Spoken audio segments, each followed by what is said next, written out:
전하트 교수입니다. 이번 시간 여러분들과 41번부터 문제풀이를 하도록 하겠습니다. 자, 41번에 보면 설계부하가 37.6m의 삼성퍼 제곱미터 대이고 처리할 때 폐수 유량이 9,568m의 삼성퍼 대인 경우에 원형 침전조의 직경은 얼마인가 이렇게 나와 있어요. 자, 그럼 지금 설계부하의 단위를 보시게 되면 미터의 삼성퍼 제곱미터 대이거든요. 그 미터의 삼성퍼 대이라는 것은 유량, 제곱미터라는 것은 면적이 되는 거죠. 자, 면적은 4분의 파이 d의 제곱으로 계산할 수 있어요. 따라서 유량 나누기 면적, 면적은 4분의 파이 d의 제곱. 따라서 설계부하가 37.6m의 삼성퍼 제곱미터 대이, 그리고 유량이 9,568m의 삼성퍼 대이, 면적 대신에 4분의 파이 d의 제곱. 따라서 d에 대한 식으로 정리를 해서 계산하시면 18.0m가 나오겠죠. 그래서 문제 조건에서 계산하는 문제 같은 경우에서는 특히 문제에서 단위가 3가지로 나오는 단서가 있으면 문제를 푸는 결정적인 힌트라고 생각하고 그 단위를 최대한 여러분들이 이용을 해서 문제를 풀어주시면 간단하게 문제를 풀 수가 있습니다. 자, 그리고 42번 문제를 보도록 하겠습니다. 연속 회분식 반응조에 대한 내용으로 틀린 것은 어느 것인가? 답은 하나의 반응조 안에서 호기성 및 혐기성 반응 모두를 이룰 수 있다. 답은 별도의 침전조가 필요 없다. 답은 기본적인 처리 계통도는 5단계로 이루어지며 요구하는 유술수에 따라서 운전 모드를 채택할 수 있다. 답은 기존 활성 설러지 처리에서의 시간 개념을 공간 개념으로 전환한 것이라고 볼 수 있다. 자, 여기서 답은에서 시간 개념을 공간 개념으로 바꾼 게 아니고 반대로 공간 개념을 시간 개념으로 바꿔놓은 것이 연속 회분식 반응조라고 볼 수 있습니다. 따라서 라번이 정답입니다. 자, 그리고 43번 문제를 보시게 되면 활성 설러지 처리 시설에서 1차 침전 후에 BOD5가 200mg/L인 폐수 2000m의 삼성퍼데이를 처리하려고 한다. 포기조의 유기물 보완은 0.2%. 포기조 유기물 보완하는 게 FMB입니다. 체류 시간이 6hour일 때 ml/vss는 얼마냐고 그랬어요. 자, FMB가 나와 있으니까 FMB는 먹이 나누기 미생물. 자, 먹이는 BOD, 미생물은 MLSS. 따라서 BOD와 한 쌍은 Q, MLSS와 한 쌍은 V가 되는 거죠. 근데 문제 조건에서 뭐가 나와 있어요? 체류 시간이 나와 있어요. 그래서 체류 시간 T라는 것은 V 나누기 Q가 되잖아요. 따라서 이 값을 T로 나타내기 위해서 역수를 취해서 곱해줬습니다. 자, 그러면 지금 문제 조건에서 FMB가 0.2%, 자, 그리고 BOD5가 200mg/L, ml/vss를 계산을 하죠. 그리고 시간이 몇 시간? 6시간. 데이로 고치기 위해서 하루는 24시간이니까 6시간 나누기 24를 하면 데이가 되는 거죠. 따라서 ml/vss는 4000mg/L라는 값이 산출이 됩니다. 그리고 항상 여러분들이 활성설러지법 중에서 공식 중에서는 우리가 SRT, 미생물의 체류 시간, FMB, QWS, SW 이 세 가지는 반드시 숙지를 해서 어떤 식으로 문제가 나오든지 여러분들이 꼭 문제를 풀 수가 있을 정도로 연습을 해 주셔야 됩니다. 자, 그리고 44번에 보시면 수온 20도씨에서 평균 직경이 1mm인 모래 입자의 침전 속도는 얼마인가? 단 동점성 값은 1.003 곱하기 10의 -6성 제곱미터 per second, 모래 비중은 2.5, 스토크스 법칙을 이용하시오 되어 있어요. 자, 그럼 먼저 문제 조건 자체에서 뭐가 핵심이냐 하면 침전 속도가 핵심이에요. 자, 침전 속도라는 것은 18 마이크로분의 D의 제곱, 로S 마이너스 로 WG예요. 근데 문제 조건에서 뭐가 안 주어졌어요? 점성도의 값이 안 주어졌어요. 그래서 동점성 계수가 주어졌기 때문에 동점성 계수를 이용해서 점성 계수를 먼저 계산합니다. 동점성 계수라는 것은 점성 계수 나누기 물의 밀도거든요. 그럼 주어진 동점성 계수가 지금 1.003 곱하기 10의 -6성 제곱미터 per second예요. 자, 그리고 물의 밀도는 얼마죠? 1000kg/m의 삼성. 따라서 점성 계수를 계산하면 1.003 곱하기 10의 -3성 kg/m가 됐어요. 그러면 침강 속도를 계산을 하는데 지금 직경이 얼마로 주어졌죠? 1mm. 미리를 미터로 환산했을 때 10의 -3성이 필요해요. 그래서 1 곱하기 10의 -3성 미터의 제곱 곱하기 지금 비중이 모래의 비중이 2.5, 물의 비중은 1.0이죠. 비중량으로 전환할 때 얼마가 필요하죠? 10의 3성. 그래서 비중을 g/cm의 삼성의 단위를 가진다고 보면 되고 비중의 단위는 kg/m의 삼성이죠.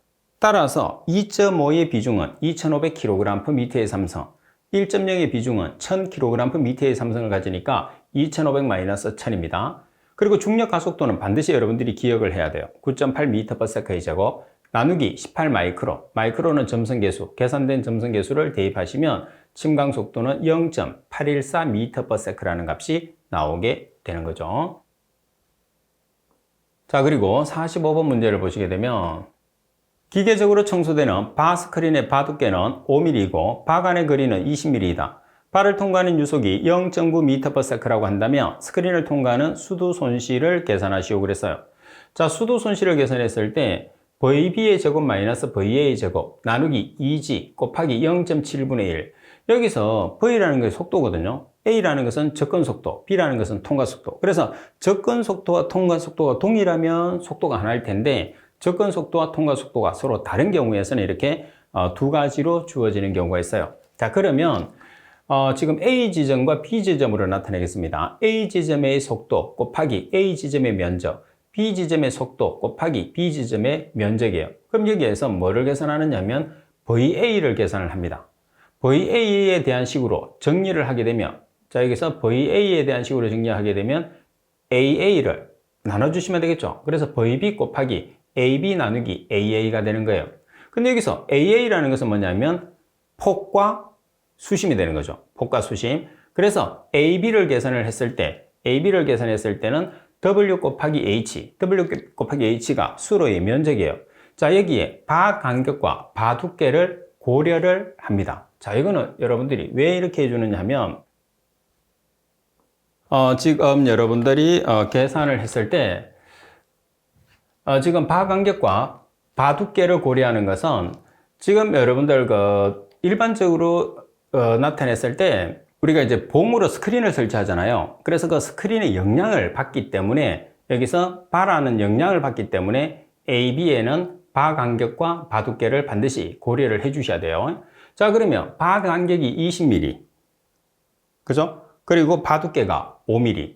따라서 AB는 0.8WH로 계산을 해요.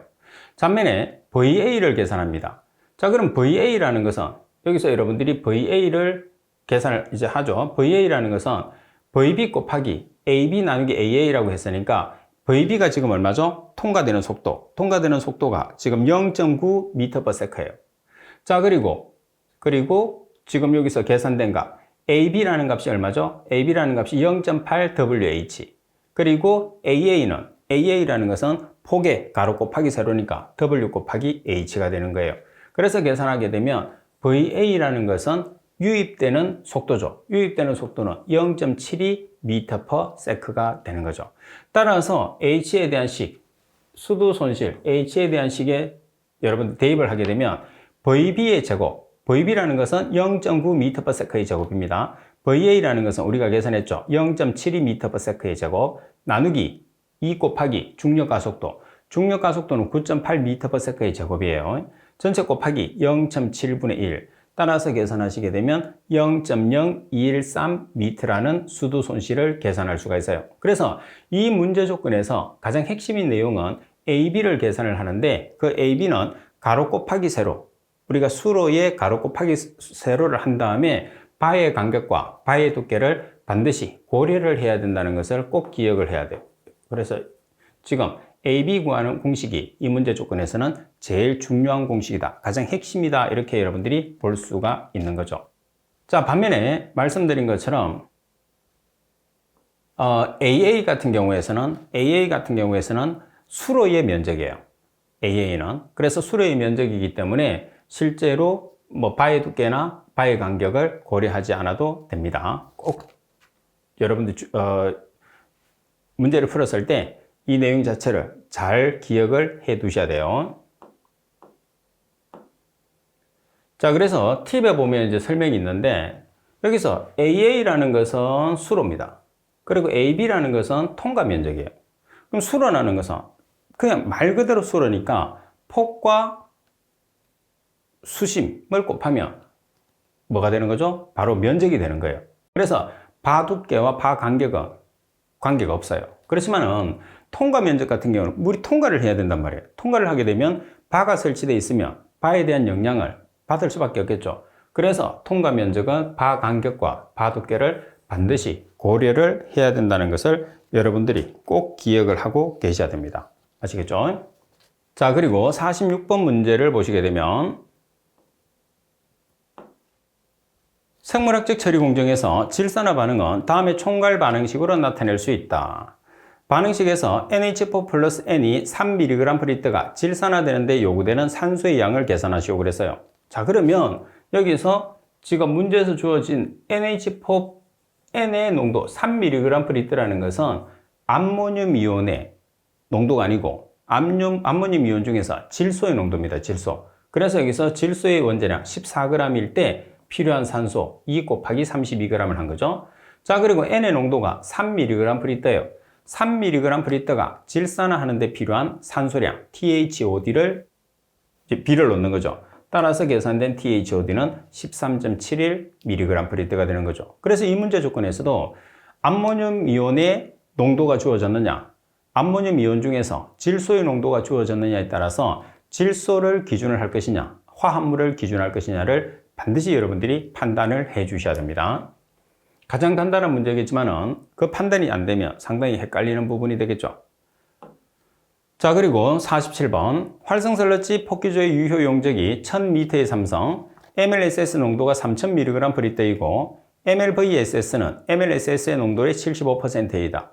유입 하수의 유량은 4000m의 삼성/D이고 합성계수 Y는 0.63, 그리고 내생분해 계수 K는 0.05/Day, 그리고 1차 침전조의 유출수의 BOD는 200mg/L, 폭기조의 유출수의 BOD는 20mg/L일 때 슬러지 생성량은 얼마인가 이렇게 나와 있어요. 자, 그럼 슬러지 생성량이라는 것은 QWSSW를 뜻하잖아요. 그래서 일반적으로 우리가 식을 정했을 때 이렇게 정하시면 돼요. YQ BOD 제거량 마이너스 미생물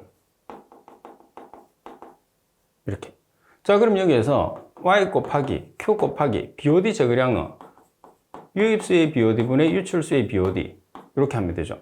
그리고 미생물은 MLSS로 표시하면 MLSS와 한쌍은 최적 V죠. 자, 이렇게 계산을 하면 되는데 여기서 여러분들이 BOD와 제거 효율이 주어지게 되면 BOD 곱하기 제거 효율로 나타내도 관계는 없습니다. 식을 처음부터 이 전체를 다 기억을 하고 있어도 관계없어요. 그리고 문제 조건처럼 MLVSS가 주어지게 되면 우리가 지금 나타내는 모든 MLSS는 MLVSS가 기준이거든요. 그래서 MLVSS로 여러분들이 문자를 바꿔서 사용하시면 됩니다. 실제로 보면 MLSS는 살아있는 미생물과 죽은 미생물을 합한 거예요. 그래서 통상적으로 우리가 식을 표시했을 때 MLSS로 표기하기 때문에 주로 MLSS로 표기하는데 MLVSS로 문제 단서가 나오면 MLVSS로 고쳐주면 되겠죠. MLVSS는 포기조에서 실제로 먹이 활동을 하는 미생물을 의미합니다. 자, 그러면 Y라는 값이 얼마죠? 지금 문제 조건에서 Y라는 값이 0.63입니다. 그리고 Q는 얼마죠? Q라는 유량이 4000m의 삼성/Day, 그리고 유입수의 BOD와 유출수의 BOD가 주어져 있죠. 유입수의 BOD가 200mg/L니까 0.2kg/m의 삼성, 유출수의 BOD가 20mg/L니까 0.02kg/m의 삼성이에요. 마이너스 K, 지금 문제 조건에서 K가 0.05/Day 곱하기 최적은 1000m의 삼성, 그리고 MLVSS는 MLSS의 몇 퍼센트? 75%. 그래서 3000mg/L가 3kg/m의 삼성이죠. 이 값의 75%. 따라서 계산하시면 잉여슬러지량은 341.1kg/Day라는 값이 나오게 되는 거죠.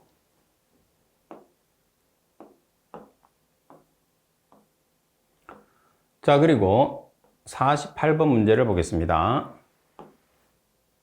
유입유량이 50만 m의 삼성/Day, BOD5가 200mg/L인 폐수를 처리하기 위해서 완전 혼합형 활성 슬러지 처리장을 설계하려고 한다. 1차 침전지에서 제거된 유입수의 BOD5는 34%, MLVSS는 3000mg/L, 반응 속도 상수 K는 1.0 L/g MLVSS HR, 그리고 1차 반응일 경우에 FMB는 얼마냐고 그랬어요. 그러면 지금 문제 조건에서 먼저 유기물의 반응 시간을 계산을 해야 돼요. 왜 유기물의 반응 시간을 계산해야 되느냐면 우리가 FMB를 계산했을 때, 자, FMB를 계산했을 때 기본적인 식이 이렇게 되잖아요. 근데 문제 단선에서 시간을 계산을 해야 돼. 시간을 계산하게 되면 V 나누기 Q 대신에 T분의 1을 대입을 하시면 되거든요. 그래서 조건이 만족하지 않기 때문에 지금 주어지는 조건이 다 없기 때문에 이렇게 계산을 해주는 거죠. 어떤 조건이 없느냐? 최적 V가 없어요. 문제 조건에 보시면. 그죠? 최적 V를 만들고 싶어도 시간도 없고 그래서 유기물의 반응 시간을 계산을 하는 거예요. 자, 그러면 먼저 유기물의 반응 시간은 Si-S0 나누기 K 곱하기 mLVSS 곱하기 S0로 우리가 문제를 풀게 됩니다. 그러면 여러분들이 먼저 SI가 얼마냐 하면 지금 여기서 SI가 200mg/L예요. 근데 200mg/L인데 지금 유입수에서 1차 침전지에서 몇 %가 제거되느냐 하면 34%가 제거된다고 그랬어요. 그래서 200mg/L 곱하기 1-0.34가 SI가 되는 거예요. 자, 그 다음에 S0는 유출수의 BOD니까 유출수의 BOD는 지금 10mg/L가 되는 거죠. 나누기 1.0L/g hour 곱하기 이제 K죠. 그리고 mLVSS는 3000mg/L니까 mg을 g으로 나타내면 3g/L가 되는 거죠. 그리고 S0는 10mg/L. 따라서 유기물의 반응 시간 4.0667hour를 계산을 해요. 그럼 이 값을 먼저 뭘로 고치죠? day로 고쳐요. day로 고치게 되면 하루는 24시간을 보정해 주시면 됩니다. 그러면 이제 FMB에서 BOD는 유입수의 BOD를 뜻하니까 200mg/L에 1차 침전지에서 34%가 제거됐다고 그랬어요. 그러니까 200mg/L 곱하기 1-0.34 침전지에서 제거된 거는 우리가 처리할 필요가 없잖아요. 그죠? 나누기 mLVSS는 3000mg/L. 자, 전체 곱하기 T분의 1. 우리가 T는 유기물의 반응 시간 0.17분의 1. 따라서 FMB를 계산할 수 있죠. 그래서 이 문제 자체는 여러 번 문제를 풀지 않으면 이 문제를 봤을 때 FMB를 계산하기 위해서 유기물의 반응 시간을 계산을 해야 된다는 생각을 할 수 있는 사람이 없어요. 그래서 이제 문제를 우리가 한번 문제를 풀어보고 나서는 그 문제의 풀이법을 바로 생각하기는 쉽지 않습니다. 따라서 한 번의 문제를 풀기보다는 여러 번 반복적으로 문제를 푸는 것을 저는 많이 권해드려요. 그래서 여러 반복을 통해서 문제를 풀게 되면 여러 가지 문제 유형을 접할 수가 있기 때문에 여러분들이 쉽게 풀이 방법을 기억할 수 있습니다.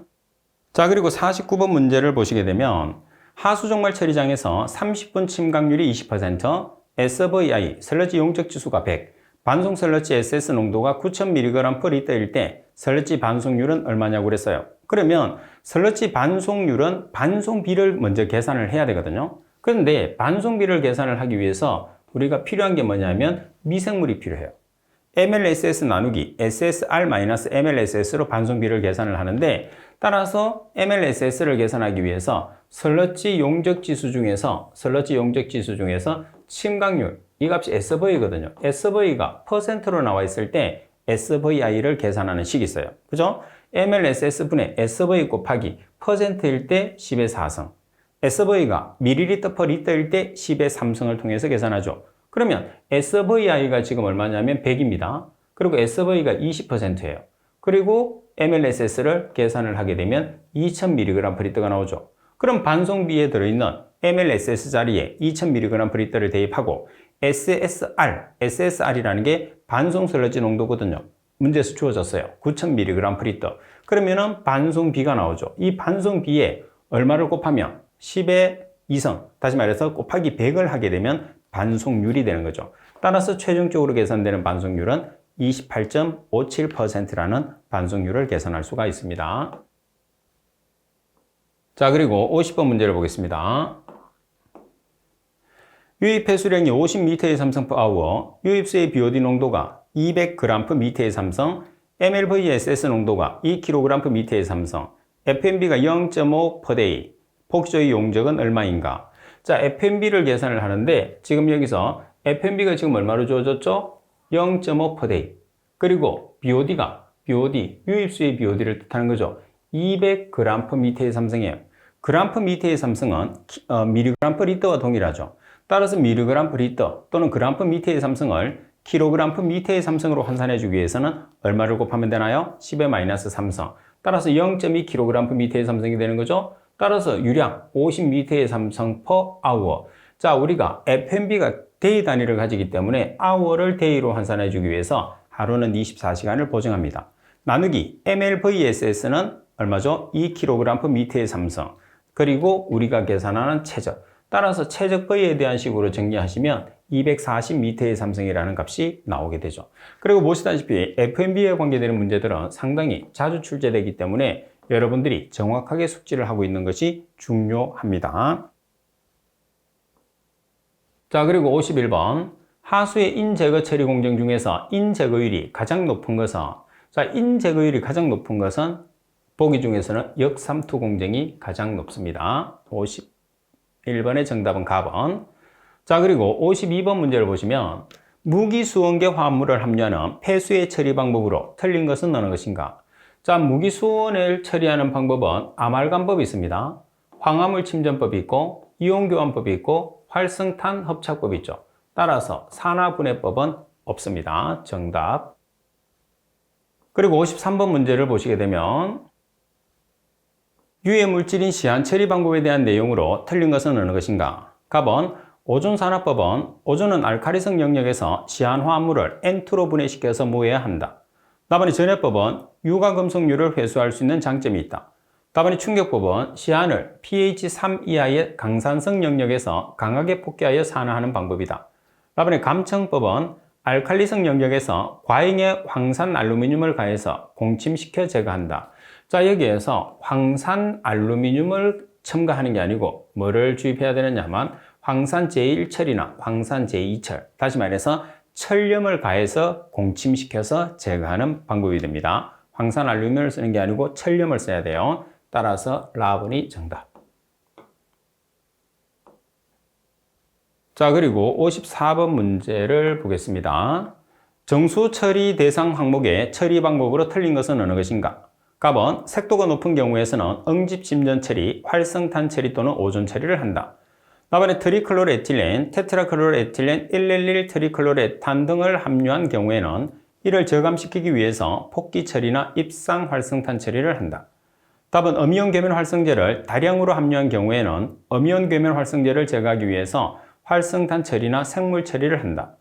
답안이 침식성 유리탄산을 다량 포함한 경우에는 응집 침전 처리 또는 생물 처리를 한다고 되어 있는데, 침식성 유리탄산이 많이 함유되어 있는 경우에서는 알칼리제 처리를 하든지 아니면 공기를 주입하는 폭기를 해야 됩니다. 따라서 설명이 잘못된 것은 라번이 됩니다. 자, 그리고 55번도 시험에서 상당히 자주 출제되는 문제입니다. 인구가 6,000명의 도시 하수를 RBC로 처리한다. 평균 유량이 380L per 캡데이. 캡은 인구수입니다. 유입 BOD 파이브는 200mg/L. 초기 침전조에서 BOD 파이브는 33% 제거되며 총 유출 BOD 파이브는 20mg/L. 단수는 4이다. 실험에서 K는 50.6L/day 제곱미터라면 대수적 방법으로 구한 설계 수리학적 부하는 얼마냐고 그랬어요. 자, 여기서 설계 수리학적 부하가 공식상에 있는 Q 나누기 A가 됩니다. 자, 성능식은 주어져서 이 공식을 이용해서 계산하는데 Q 나누기 A를 여러분들이 계산을 하는 거예요. 그러면 문제 조건 자체를 이용을 해서 여러분들이 대입을 하시면 됩니다. 자, 대입을 하는데, 자, 먼저 여기서 SN과 S0가 있죠.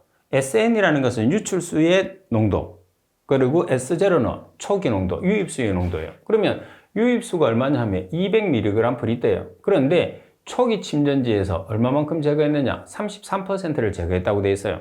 그러면 S0를 대입을 했을 때는 200mg/L을 대입하는 게 아니고 200mg/L 곱하기 1-0.33을 해주셔야 돼요. 33%가 초기 침전지에서 제거된 건 우리가 빼주셔야 되거든요. 자, 그리고 유출수의 BOD5는 20mg/L. 그래서 SN은 20mg/L가 들어가는 거죠. 자, 그리고 여기서 K라는 값은 50.6L/day 제곱미터, 그리고 N이라는 것은 단수니까 4개. 따라서 이 조건을 대입한 다음에 Q 나누기 A를 계산을 해요. 그래서 Q 나누기 A를 잘 이렇게 정리를 하는 경우에서 어려움을 겪는 학생들이 있어서 제가 풀이를 해 놓았습니다. 자, 풀이를 보면서 설명드릴게요. 자, 조금 전에 이제 우리가 대입한 값입니다. 그럼 먼저 이 값을 여러분들이 계산기로 정리를 하세요. 계산기로 정리를 하는 게 가장 쉽게 우리가 문제를 풀 수 있는 방법이다. 이렇게 보시면 되죠. 자, 그럼 여기에서 요거는 이제 지금 여기서 이렇게 사성이 붙은 거겠죠. 근데 여기서 여러분들이 정리를 한 다음에 이제 문제를 푸는데 여기 있는 식을 그대로 나타내면 사성을 없애기 위해서는 맞은변에 뭐를 취해야 되죠? 사성을 없애기 위해서는 맞은변에 4분의 1 역수를 취해 주시면 돼요. 그래서 사성 대신에 4분의 1을 취하게 되면 여기서 사성이 없어지는 거죠. 그래서 여러분들이 이 값을 먼저 계산을 해. 이 값을 계산하면 얼마가 되느냐면 0.6216이 나왔어요. 그런 다음에 대각선 1이 생겼으니까 대각선으로 이렇게 곱해서 식을 정리를 하세요. 식을 정리해서 마지막으로 Q 나누기 A를 여러분들이 찾아내면 83.1 리터 per day 제곱미터라는 값이 나오게 되는 거죠. 그죠? 그래서 여기 풀이에서는 사성이 지금 빠졌는데 사성을 대입해서 사성을 없애기 위해서 맞은변에 4분의 1성을 취한다. 이렇게 생각하시면 되겠죠. 자, 그리고 56번 문제를 보세요. 현기성 소화 시에 소화가스 발생량 저하의 원인으로 틀린 것은 어느 것인가? 답은 저농도 설러지 유입, 다음에 소화 설러지의 과잉 배출, 다음에 소화가스 누적. 소화가스가 누적이 되면 발생량이 많아지겠죠. 그래서 소화가스가 누출됐을 때 발생량이 적어지겠죠. 그리고 답은 조내 온도 저하. 따라서 답은이 정답. 자, 그리고 57번 문제를 보겠습니다. 자, 57번 문제를 보시게 되면 하수관거에 매설되어 있지 않은 지역에 위치한 500개의 단독주택에서 생성된 정화조 설러지를 소규모 하수 처리장에 운반하여 처리할 경우에 이로 인한 BOD 부하량 증가율은 얼마인가? 정화조는 연 1회 설러지 수거, 각 정화조에서 발생되는 설러지는 3.8m의 삼성, 연간 250일 동안 일정량의 정화조 설러지를 수거, 운반, 하수 처리장 유입 처리, 그리고 정화조 설러지 BOD 농도는 6,000mg/L, 하수 처리장 유량 및 BOD 농도는 3,800m의 삼성퍼데이 및 220mg/L, 설러지의 비중은 1.0을 가정을 하고 있어요. 자, 그럼 먼저 정화조의 설러지량을 보시게 되면 자, 연간 얼마라고 그랬죠? 3.8m의 삼성이라고 그랬어요. 자, 그리고 농도가 지금 얼마죠? 정화조 설러지의 BOD 농도는 6,000mg/L예요. mg/L를 kg/m의 삼성으로 환산하기 위해서는 10의 -3성을 곱하면 6kg/m의 삼성이죠. 자, 그리고 정화조가 몇 개가 있죠? 단독주택 500개. 그래서 500개를 곱하면 11,400kg/연이에요. 그리고 하수 처리장의 설러지량을 계산하게 되면 하수 처리장에서 설러지량은 지금 여러분들 보시게 되면 하수 처리장 유량 및 BOD 농도, 유량이 3,800m의 삼성 per day, 그리고 농도가 지금 220mg/L, 220mg/L는 kg/m의 삼성으로 환산하기 위해서 10의 -3성을 곱하면 0.22kg/m의 삼성이 되는 거죠. 자, 그리고 여러분들 1년 동안 지금 사용하는 기간을 보시게 되면 연간 250일 동안 사용을 한다고 그랬어요. 그래서 연간 250일. 그러면 데이 없어지고 연으로 값이 나오겠죠. 따라서 설러지량은 20만 9천 kg/연이 나왔어요. 그럼 BOD 부하량의 증가율을 보면 정화조의 설러지량 나누기 하수 처리장의 설러지량 곱하기 100을 하면 돼요. 그러면 정화조의 설러지량이 11,400kg/연, 그리고 하수 처리장의 설러지량이 20만 9천 kg/연이에요. 따라서 전체 곱하기 100을 하게 되면 5.45%라는 값이 나오게 되죠. 그래서 이 문제 같은 경우에서는 풀이 방법이 항상 동일한 형태로 나오기 때문에 이 풀이 방법을 잘 익혀두면 문제 자체는 조금 복잡하게 보이겠지만 풀이는 그렇게 복잡하지 않습니다.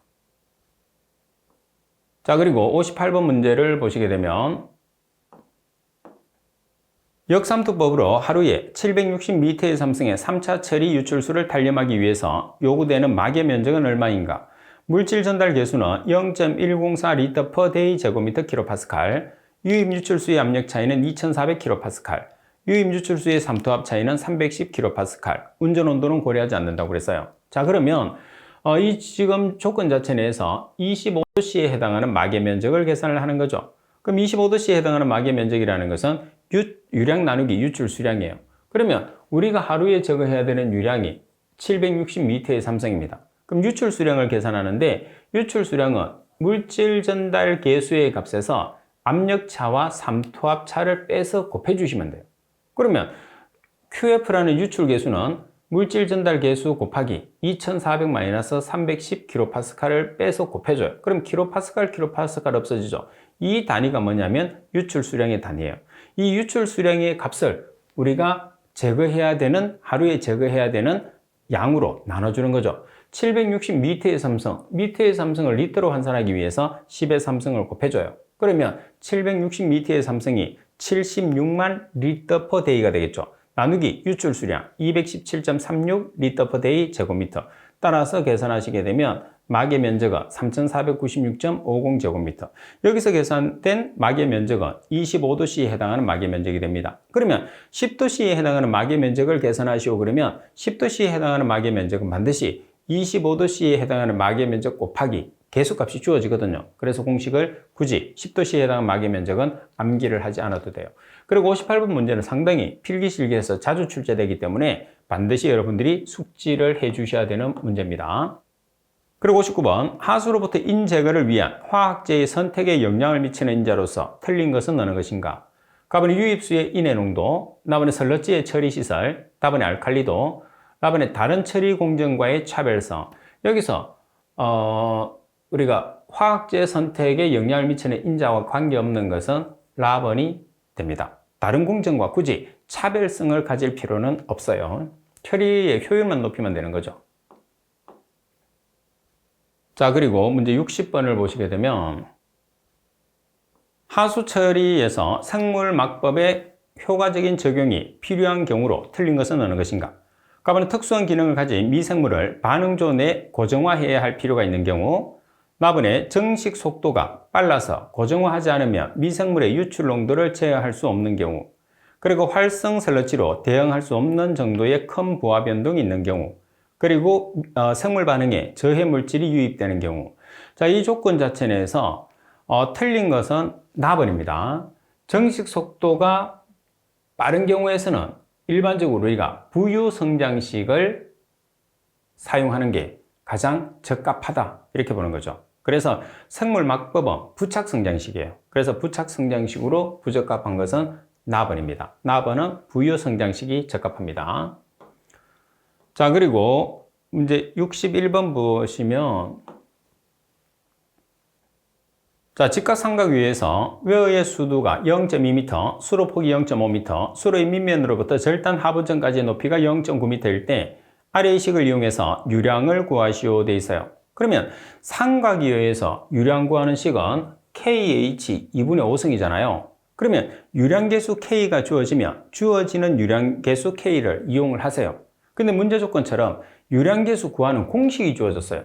그럼 이렇게 유량계수 구하는 공식이 주어지게 되면 삼각외에서는 83에서 85 중에 아무 숫자는 한 개 쓰시면 돼요. 이론 문제에서 제가 암기를 해두라고 그랬잖아요. 그래서 83을 쓰셔도 되고 84를 쓰셔도 되고 85를 쓰셔도 되고, 그래서 굳이 여러분들이 이 K를 문제풀이처럼 풀이할 필요는 없어요. 시간적인 낭비입니다. 따라서 83을 쓰든 84를 쓰든 아무거나 쓰세요. 그리고 H는 수두입니다. 그래서 수두가 0.2m, 따라서 0.2m의 2분의 5승을 하면 1.51m의 삼성법미니죠. 약 1.5 정도의 값이 나온다는 거죠. 그래서 여러분들이 의심스러우면 여기 있는 값을 아무 값이나 이용해서 문제를 풀어보세요. 그러면은 여러분들이 정답과 일치를 하게 됩니다. 자, 그리고 62번 문제를 보시게 되면 퇴적물 채취기 중에서 포나그랩에 대한 내용으로 틀린 것은 어느 것인가? 갑은 모래가 많은 지점에서도 채취가 잘 되는 중력식 채취기이다. 나번에 채취기를 바닥 퇴적물 위에 내린 후에 메신저를 투하하면 장방향 상자의 밑판이 닫힌다. 답안에 부드러운 펄층이 두터운 경우에서는 깊이 빠져 들어가기 때문에 사용하기 어렵다. 랍은 원래의 모델은 무게가 무겁고 커서 윈치 등이 필요하지만 소형의 포나그랩은 윈치 없이 내리고 올릴 수 있다. 자, 여기에서는 포나그랩에 대한 설명이 아닌 게 하나 있어요. 뭐냐 하면 나번입니다. 나번 같은 경우에서는 에크만그랩에 대한 설명입니다. 따라서 정답이 되고요. 자, 그리고 63번 문제를 보시게 되면 전기전도도 측정에 대한 내용으로 틀린 것은 어느 것인가? 가번의 정밀도는 측정값의 플러스 상대 표준 편차로 계산하며 측정값이 20% 이내여야 한다. 대부분은 플러스 마이너스 25% 이내거든요. 그래서 예외적으로 전기전도도만 20% 이내입니다. 나번의 정밀도 및 정확도는 연 1회 이상 산정하는 것을 원칙으로 한다. 답은 온도계는 0.1도씨까지 측정 가능한 온도계를 사용한다. 나번의 측정 단위는 마이크로볼트 퍼 센티미터가 아니고 마이크로 시멘스 퍼 센티미터죠. 그래서 마이크로 시멘스 퍼 센티미터 또는 마이크로 지멘스 퍼 센티미터라고 합니다. 라번이 정답. 자, 그리고 64번 문제를 보겠습니다. 자외선 가시선 분광법 중에서 이염화 주석 환원법을 이용하는 인산염인 측정에서 시료가 산성인 경우에 사용하는 지시약은, 자, 시료가 산성인 경우에서는 피나이트로 페놀 용액을 사용하게 됩니다. 따라서 피나이트로 페놀 용액이니까 답번이 정답이 되는 거고요. 자, 그리고 65번 문제를 보겠습니다. 자외선 가시선 분광법을 적용하는 엄이온 계면 활성제 측정에 대한 내용으로 틀린 것은 어느 것인가? 가번의 정량 한계는 0.02mg/L, 정량 한계는 0.02mg/L 맞습니다. 가번의 시료 중에 계면 활성제를 종류별로 구별해서 측정할 수 없다. 어떤 항목이든지 종류별로 구별해서 측정할 수 없다는 것을 꼭 기억을 해야 돼요. 그리고 답은 시료 속에 미생물이 있는 경우에 일부의 엄이온 계면 활성제가 신속히 변할 가능성이 있으므로 가능한 빠른 시간 안에 분석을 하여야 한다. 답은 양이온 계면 활성제가 존재할 경우에 양의 오차가 주로 발생한다고 되어 있는데 양의 오차가 발생하는 게 아니고 음의 오차가 발생하게 되죠. 따라서 설명이 잘못된 것은 라번이 정답입니다. 자, 그리고 66번 문제를 보시게 되면 시료의 보존 방법에 대한 내용으로 알맞은 것은 어느 것인가 되어 있어요. 가번의 노말액산 추출 물질 측정용 시료는 염산 1+4를 넣어서 pH 4 이하로 하여 마개를 닫는다고 그랬어요. 여기에서는 노말액산 추출 물질의 측정용 시료는 염산을 넣는 게 아니고 황산을 넣습니다. 그리고 페놀류 측정 시료는 인산을 가해서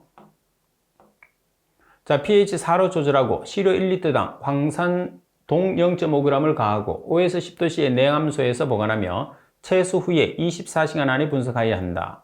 자, 페놀류 측정 시료는 인산을 가해서 pH 4 이하로 조절하고 그리고 시료 1리터당 황산동 1g을 가해서 4도씨에서 보관하게 됩니다. 그리고 답은 비소 측정용 시료는 염산을 가해서 pH 2 이하로 조절하는 게 아니고 질산이죠, 질산. 답은 육각 크롬용 측정용 시료는 4도씨에서 보관한다. 따라서 설명이 바르게 된 것은 라번 하나밖에 없네요. 자, 그리고 67번 문제를 보시면 시험 일반 총칙에 대한 내용으로 설명으로 틀린 것은 어느 것인가? 답은 공정시험 기준 이외의 방법이라도 측정 결과가 같거나 그 이상의 정확도가 있다고 국내외에서 공인된 방법은 이를 사용할 수 있다. 맞습니다. 답은 하나 이상의 공정시험 기준으로 시험한 결과가 서로 달라 제방 기준의 적부에 영향을 줄 경우에 항목별 공정시험 기준의 주시험법에 의한 분석 성적에 의해서 판정한다. 맞습니다. 답은 연속 측정 또는 현장 측정의 목적으로 사용되는 측정기기는 표준 물질에 대한 보정을 행한 후에 사용할 수 있다 되어 있는데 공정시험 기준에 의한 측정치와의 정확한 보정을 하는데 이 답을 한번 보겠습니다. 연속 측정 또는 현장 측정의 목적으로 사용되는 측정기기는 지금 여기서는 내용이 빠져 있는데 공정시험 기준에 의한 측정치와의 정확한 보정을 행한 후에 사용할 수 있다는 거예요. 그리고 한번 시험 결과의 표시는 정량 한계의 결과 표시 자릿수를 따르며 정량 한계 미만인 불검출된 것으로 간주한다. 따라서 설명이 잘못된 것은 답은이에요. 자, 그리고 68번 문제를 보겠습니다. 공장 폐수 및 하수 유량 내의 유량 측정 방법 중 오리피스에 대한 내용으로 틀린 것은 어느 것인가? 가번은 설치의 비용이 적게 소요되며 비교적 유량 측정이 정확하다. 맞죠? 오리피스의 두께에 따라서 흐름의 수로 내외의 설치가 가능하다고 그랬어요. 자, 지금 여기에서는 여러분들이 나번에 대한 설명은 얇은 판 오리피스가 일단 널리 이용되고 있는데 흐름의 수로 내에서 설치합니다. 수로 내에서 설치하는 게 일반적인 특징입니다. 수로 안쪽과 바깥쪽에 설치하는 게 아니고 수로 안쪽에만 설치하죠. 답은 오리피스 단면에 크다란 수두 손실이 일어나는 단점이 있다. 단면이 축소되는 목 부분을 조절함으로써 유량이 조절된다. 따라서 설명이 잘못된 것은 나번이 됩니다. 자, 그리고 69번 문제를 보겠습니다. 69번에 보시면 중금속 측정을 위한 시료의 전처리 방법 중에서 용매 추출법인 피로리딘, 다이티오카르바민산 암모늄 추출법에 관한 내용 중 틀린 것은 어느 것인가? 갑은 시료 중에 구리, 아연, 납, 가드뮴, 니켈, 코발트 및 은 등의 측정에 이용되는 방법이다. 납은 철의 농도가 높을 때에는 다른 금속 추출에 방해를 줄 수 있다. 답은 망간은 착화합물 상태에서 매우 안정적이기 때문에 추출되기 어렵다고 되어 있어요. 그래서 지금 답을 보시면 망간 같은 경우에서는 착화합물 상태에서 매우 불안정한 상태예요. 매우 불안정한 상태이기 때문에 추출 즉시 측정하는 것을 원칙으로 합니다. 라번의 크롬은 육가 크롬 상태로 존재할 경우에만 추출이 됩니다. 답은이 정답. 자, 그리고 70번 문제. 냄새의 분석 방법 및 절차에 대한 설명으로 틀린 것은 어느 것인가? 가번은 잔류염소가 존재하면 티오황산 나트륨 용액을 첨가하여 잔류염소를 제거한다. 납은 측정자가 시료에 대한 선입견을 갖지 않도록 어둡게 처리된 플라스크 또는 갈색 플라스크를 사용한다. 답은 냄새를 정확하게 측정하기 위하여 측정자는 3명 이상으로 하는 게 아니고 몇 명이죠? 5명 이상으로 합니다. 그리고 랍은 시료 측정 시에 탁도, 색도 등이 있으면 온도 변화에 따라서 냄새가 발생할 수 있으므로 온도 변화를 1도씨 이내로 유지한다. 따라서 설명이 잘못된 것은 답은이 정답입니다. 자, 그리고 71번 문제를 보시게 되면 다음은 총대장균균 망력압법 분석에 대한 내용이다. 갈로안에 알맞은 것은 물속에 존재하는 총대장균균을 측정하기 위해서 패트리 접시에 베이지를 올려놓은 다음 배양 후에 금속성 광택을 띠는 갈로 계통의 집락을 계수하는 방법이다. 자, 여기서 여러분들이 계수 집락은 총대장균군은 적색계통, 분홍성 대장균균은 청색계통이라는 것을 반드시 기억을 해야 됩니다. 따라서 지금은 총대장균군을 측정한다고 그랬으니까 적색계통, 가번이 정답이 되는 거죠. 자, 청색계통은 분홍성 대장균군입니다. 자, 그리고 72번 문제를 보도록 하겠습니다. 불소를 자외선 가시선 분광법으로 분석할 경우에 간섭 물질로 작용하는 알루민 및 철의 방해를 제거할 수 있는 방법은 어느 것이냐고 그랬어요. 그래서 일반적으로 우리가 전처리를 정류로 하는 화합물이 4가지가 있죠. 뭐가 있죠? 72번에 나와 있는 불소, 암모니아성 질소, 시안, 페놀류 이 4가지는 전처리를 정류를 하면 돼요. 따라서 여기서도 정류가 정답. 자, 그리고 73번은 상당히 중요한 문제입니다. 시료 채취 유의사항으로 알맞은 것은 어느 것인가? 갑은 지하수의 심부층의 경우에 고속정량 펌프를 사용한다. 고속정량 펌프를 사용하게 되면 시료의 교란이 일어나죠. 시료의 교란이 일어나서는 안 됩니다. 그래서 저속정량 펌프를 사용해야 하고, 자, 납은 냄새 측정을 위한 시료 채취 시에 유리기구리는 사용 직전에 새로 세척해서 사용한다. 답은 퍼클로레이트를 측정하기 위한 경우에서는 시료병에 시료를 가득 채워야 한다고 그러는데 시료병에 시료를 3분의 2 정도 채웁니다. 그리고 답은 일사다이옥산, 염화비닐, 아크릴로 니트릴 등을 측정하기 위한 경우는 시료 용기를 스테인리스강 재질의 채취기를 사용해야 한다. 자, 여기서 스테인리스강 재질의 채취기를 사용하는 게 아니고 갈색 유리병을 사용해야 되겠죠. 일사다이옥신이나 염화비닐이나 아크릴로 니트릴 같은 경우에서는 갈색 유리병. 따라서 설명이 바르게 된 것은 나번입니다. 자, 그리고 74번 문제를 보시게 되면 투명도 측정에 대한 내용으로 틀린 것은 어느 것인가? 갑은 측정 시간은 오전 10시에서 오후 4시 사이에 측정한다. 그래서 맑은 날 측정하죠.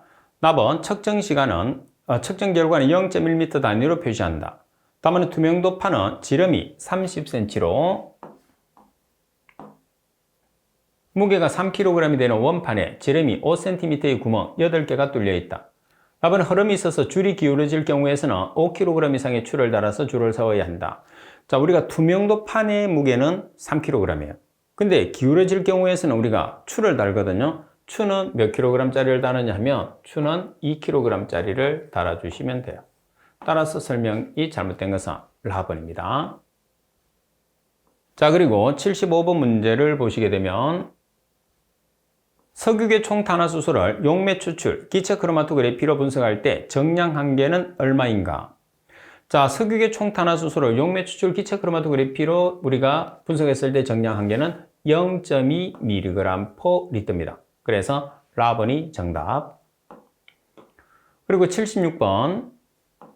자, 다음은 하천수의 시료 채취 지점에 대한 설명이다. 관로 안에 공통으로 들어갈 것은 하천의 단면에서 수심이 가장 깊은 수심의 지점과 그 지점을 중심으로 하여 좌우로 수면폭을 2등분한 각각의 지점의 수면으로부터 수심이 얼마? 2m 미만일 경우에서는 수심의 3분의 1 지점에서 수심이 2m 이상인 경우에서는 수심의 3분의 1 지점과 3분의 2 지점에서 각각 채수하죠. 따라서 관로에 들어가는 것은 2m가 됩니다.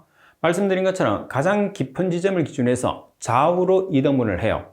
자, 그리고 2m 미만인 경우에서는 수심의 3분의 1 지점, 그리고 2m 이상인 경우에서는 3분의 1 지점과 3분의 2 지점에서 채수를 하시면 됩니다. 자, 그리고 77번 문제를 보겠습니다. 자, 77번 문제를 보시게 되면 물배력을 이용하는 급성-독성 시험법에서 사용하는 용어의 정의로 틀린 것을 찾으시오 되어 있어요. 자, 갑은 치사는 일정 희석 비율로 준비된 시료에 물배력을 투입한 다음에 12시간의 경과 후에 시험 용기를 손으로 살짝 두드려주고 30초 후에 관찰했을 때 독성 물질에 의해서 영향을 받아 움직임이 명백하게 없는 상태를 치사라고 한다고 그랬어요. 그럼 여기에서 시간으로 나타냈을 때는 몇 시간이죠? 24시간이에요. 그죠? 그리고 초로 나타냈을 때는 15초입니다. 15초. 그래서 유형저해와 거의 동일하죠. 나버리 유형저해는 일정 희석 비율로 준비된 시료에 물벼룩을 투입하여 24시간 경과 후에 시험 용기를 손으로 살짝 두드려주고 15초 후에 관찰했을 때 독성 물질에 의해 영향을 받아 움직임이 없을 경우를 유형저해로 판정한다. 이때 안테나나 다리 등의 부속질을 움직인다 하더라도 유형을 하지 못한다면 유형저해로 판정한다. 따라서 여기에서도 우리가 시간으로 나타냈을 때는 24시간, 초로 나타냈을 때는 15초. 그죠? 두 가지가 동일하니까 잘 기억을 해 주셔야 돼요. 자, 그리고 답을 해보시면 생태 독성 값은 통계적 방법을 이용하여 반수 영양 농도 EC50 값을 구한 후에 100에서 EC50 값을 나눠준 값을 말한다. EC50 값의 단위는 퍼센트. 이번에 지수식 시험 방법은 시험 기간 중에서 시험 용액을 교환하지 않는 시험을 말한다. 그래서 네 가지 다 시험에서 항상 오답으로 출제할 수 있는 내용이니까 특히 여러분들이 주의를 해 주셔야 됩니다. 가번이 정답이 되겠죠. 자, 그리고 78번 문제입니다. 다음의 금속류 중에서 원자형광법으로 측정할 수 있는 물질은, 자, 원자형광법으로 측정할 수 있는 물질은 하나밖에 없죠. 뭐밖에 없어요? 수원밖에 없습니다. 가번이 정답. 자, 그리고 79번 문제를 보시게 되면 시료의 분석 항목별 최대 보존 기간이 틀린 것은 어느 것인가? 갑은 냄새는 즉시 측정, 나머지 색도는 48시간, 불소는 28일, 시야는 14일. 냄새의 보존 기간은 몇 시간이죠? 6시간의 시간이 있어요. 가번이 정답이 되고요. 자, 그리고 80번 알킬수원 화합물의 분석 방법으로서 알맞은 것은, 자, 알킬수원을 분석하는 방법은 두 가지가 있죠. 기체 크로마토그래피가 있고 원자 흡수 분광광도법이 있어요. 그래서 정답은 지금 기체 크로마토그래피법이 나와 있으니까 가번이 정답이 됩니다. 두 가지가 있다는 거 같이 꼭 기억을 할 수 있도록 하십시오. 자, 풀이해보면 알킬수원의 분석 방법으로서는 기체 크로마토그래피가 있고 그리고 원자 흡수 분광광도법이 있어요.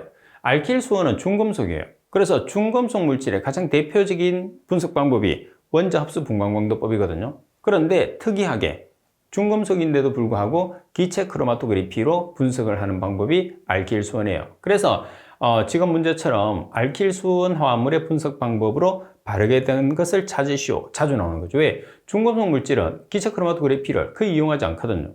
그러니까 공부를 정확하게 구별하지 않으면 헷갈리는 부분이 많기 때문에 시험에서도 자주 출제할 수밖에 없습니다. 자, 이번 시간 수업은 이것으로 마치도록 하겠습니다.